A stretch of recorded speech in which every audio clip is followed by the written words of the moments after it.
Thanks for coming. I'm Kristin Slavin with Path Architecture. And this is Mike Munzing with Munzing Structural. We're both here in Portland, and as was mentioned, we designed and built Carbon12. A little bit about our company, just so that you have some background on the way that we work. It's a little bit different than most companies. Path and Kaiser Group are sister companies, and we develop, design, and build our own projects. So we actually, controlled the land, developed the building, got the financing together, designed it, and then built it. And we've worked with Mike a lot in the past, and so we kind of grew up into this mass timber world together. Do you want to say anything about your company? We're basically a small structural engineering firm here in Portland, Munzing Structural Engineering, and that's about it. Great. We're going to get started with just kind of a 1-minute teaser trailer of a documentary that we're putting together about Carbon12. Climate change is caused by an excess of carbon in the atmosphere. When we say, what are others going to do to solve this problem, we realize that the others are actually us. Every building that's replacing concrete or steel with wood is an immediate impact on decreasing carbon in our atmosphere. Carbon12 is a complete departure from the way wood projects have ever been built in the United States. Using cross-laminated timber within building construction is building a carbon bank, so to speak. There's no other renewable resource that we've got as a structural material. Carbon12 is a leader in the development of mass timber. We are using 3D modeling software to virtually construct the building from mass timber elements right down to the individual screw. At the end of the day, we are sustainably changing the way we build on this planet. So Carbon12, if you're not familiar, just some quick stats about it. It's here in Portland. It's in North Portland. It's 8 stories with a 1-story basement below. It's 95 feet tall and about 38,000 square feet. And it's mass timber from the ground up. So we've got a concrete basement, of course, and then timber from there on up. So a little bit of context. This is Portland. We are somewhere near the middle of that river. And Carbon12 is the red dot on the map. It's right between 2 of the 5 quadrants that we have in the Portland area, North Portland and Northeast. And the whole area is pretty rapidly changing. So our office is actually there across the street from this building, and that was our first foray into mass timber. What's great is that you can just walk across the street when there's construction happening for your firm and figure out whatever you need to on site. But this is kind of a really rapidly changing area, and so we wanted to bring this new technology. Felt like it was the right place at the right time for Portland. So the way that the units are laid out, it's kind of a pinwheel around the core. We've got the elevator. This is kind of just the typical residential floor. It's a pretty small footprint. It's about 4,000 square feet footprint total for the building. Each unit has direct access from the elevator, and it has direct access to 2 fire stairs.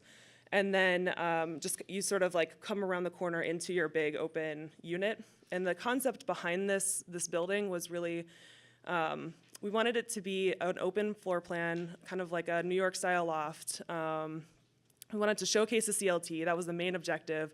And we wanted it to be kind of like a nurse log. So the idea behind that is that nurse log is this tree that's fallen in the forest and died, and it creates the ecosystem for the next generation of plants to come up through it. We wanted Carbon12 to be that, but for the mass timber industry and wood construction in general. So laying out the general structural system of the building, we have glulam columns and beams for our gravity loads. We've got CLT floor diaphragms, and those are pulling the forces back to the core. And then we have buckling restrained brace frames in the core of the building that are carrying the seismic loads down to the foundation. And I'm going to stop saying buckling restrained brace frames. It's a mouthful. It's just going to be BRBs from now on. Hopefully you can follow that. Mike, do you want to explain a little bit about what a BRB is and Sure. why we used it? Should I talk about the? Just to explain what it is. Okay. So buckling, a BRB is essentially there's a slender steel cord down the middle of it. It's basically a brace, but it's a proprietary prefabricated brace, and so it has a steel cord down the middle that's designed basically to stretch and strain and dissipate seismic and wind lateral forces, mainly seismic forces, I guess, for this building. And then it's encased in a steel tube that's filled with concrete around it. So basically, the slender steel element in the middle takes the tension loads, and then the concrete-filled tube takes all the compression forces. And so you're really able to dial in the ductility of the structure and dissipate the energy through basically making the steel element in the middle as small as possible, but still take the load.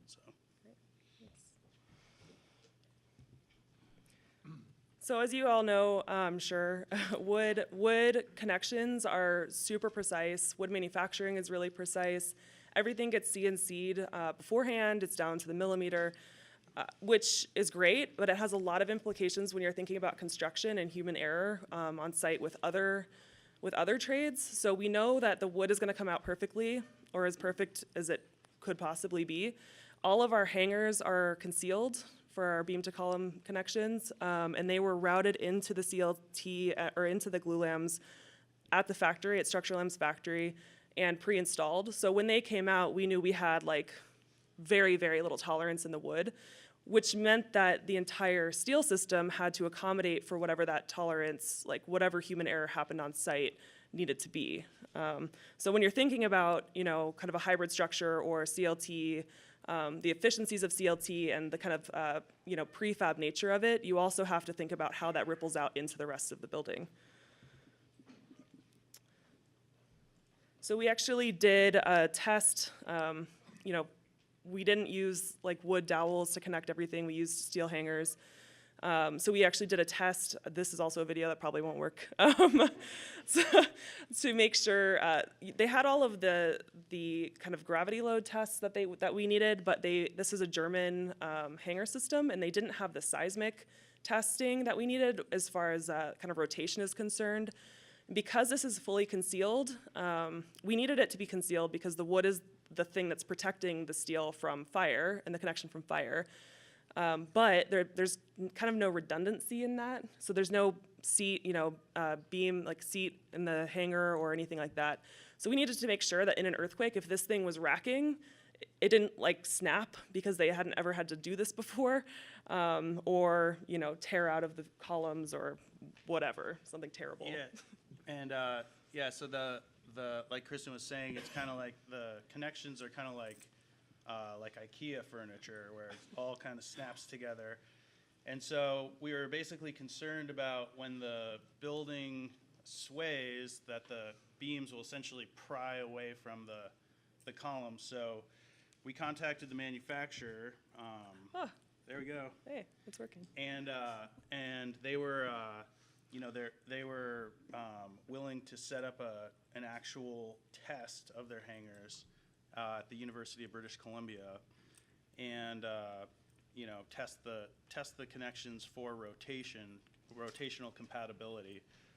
And this is a video of that test setup showing the beam, sort of mock beam and column, kind of flipped on its side, rotating about the hanger, and the hanger performed really well, well beyond the code limited or the code story drift limitation. So. Yeah. So when we first thought about doing starting Carbon12 and designing Carbon12, we originally thought, okay, great, this is going to be an all wood building. Wood shear walls, CLT shear walls, it's going to be as much wood as we can get into this building, we will. But after some research and investigation, structural investigation, we realized that it just wasn't that feasible for our project. And so there's a CLT mandate that came out from the state of Oregon that they basically told the local jurisdictions, hey, CLT is this new material. You have to consider it at least for a structural solution to, architectural problems. But didn't really define what that meant. So when we started digging into it, Mike did a lot of phone calls and kind of digging into what structural solutions were possible for the seismic performance of this building. Actually, we actually started this project, I think, just before the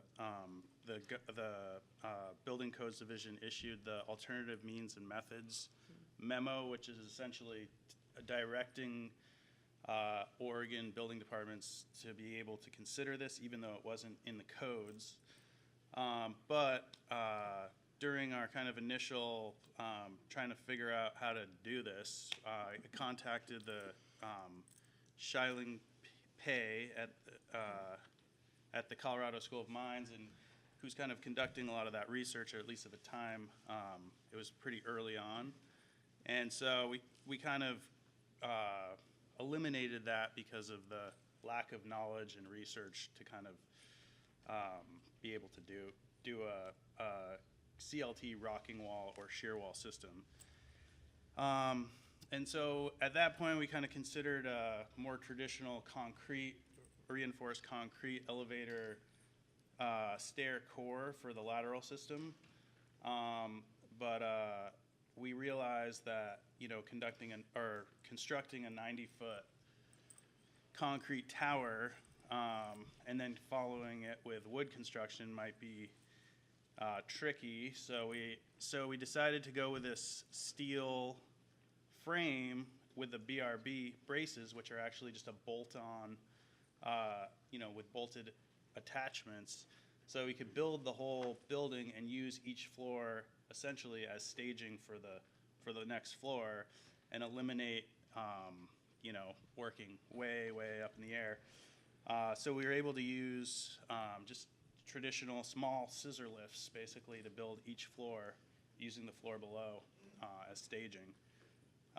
And I think it was 8 weeks. Yeah, so because this whole thing kind of went together simultaneously, we did 3 floors of steel, which is the height that the columns came in, and then we would build the CLT around it and the wood around it up to that 3rd floor, and then we would come back in with the next 3 floors of steel, do that. That was all kind of this kit of parts, and we were able to build the frame of the building from the ground up, not including concrete, in 8 weeks. So it was a floor a week, including the entire core, which would not have been possible at all with concrete.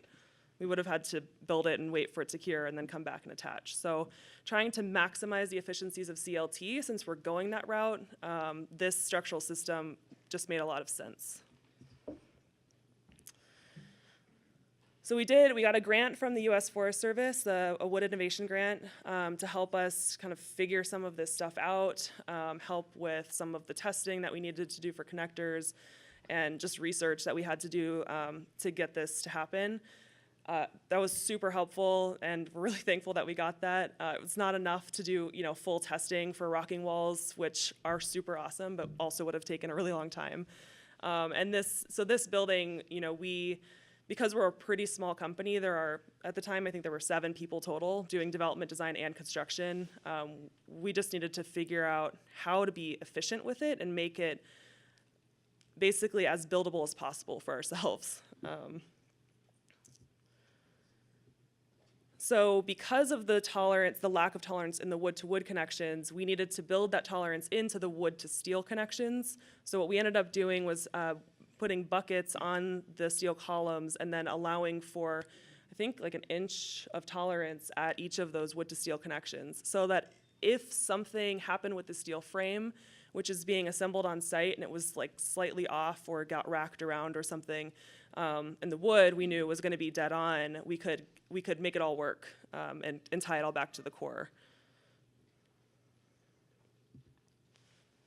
The other thing that's really nice about this type of system is that we used CLT throughout the entire floor. We didn't infill with steel decking or anything like that. So in order to get the CLT panels, to fly them with a crane in and actually like squeeze them between these steel members and get them into the center of the core, having this kind of 3-floor lift maximum was pretty key. Otherwise, I don't know, we would have been threading a needle with CLT panels. It wouldn't have been that successful.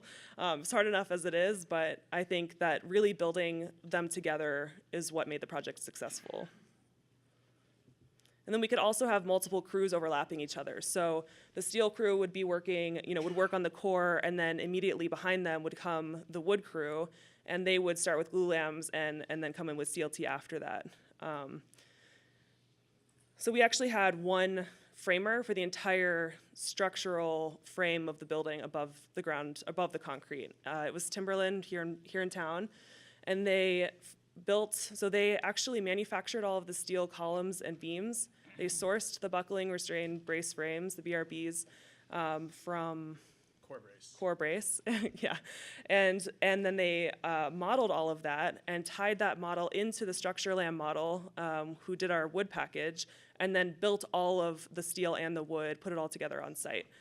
And what that allowed us to do was really work out any issues beforehand that we would need to figure out that, if there's some clash between the metal and the wood, it could be dealt with before construction.